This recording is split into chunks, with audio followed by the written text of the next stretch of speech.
¡Mira eso! Hola. Y me gustan los brazos calentitos.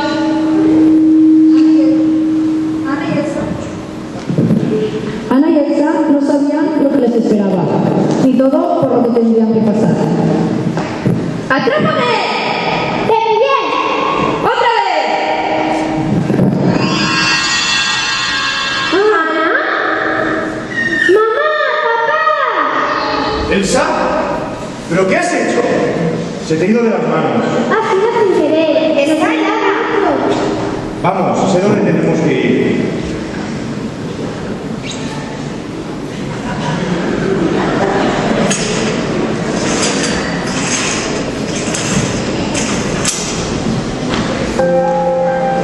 Los reyes estaban desesperados, así que sin pensarlo dos veces, tomaron a Ana en brazos y se dirigieron a lo más profundo del bosque, al reino de los trolls.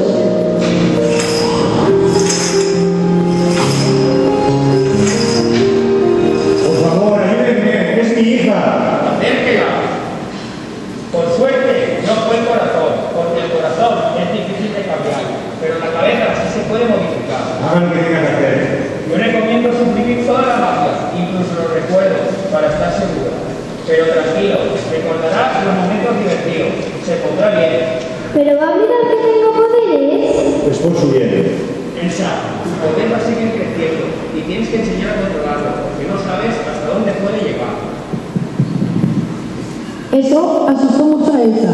En ese momento, los reyes decidieron que las puertas del palacio se cerrarían por siempre, pensando que así tendrían a salvo a sus dos hijas. La protegeremos. Aprenderá a controlarlo, estoy seguro. Hasta entonces, cerraremos todas las puertas. Reduciremos el personal. Evitaremos el contacto con otras personas y ocultaremos sus poderes a todo el mundo, incluyendo a Ana. La pobre Ana no entendía lo que sucedía y buscó por mucho tiempo a Elsa, una y otra vez.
Dicen que intenté tener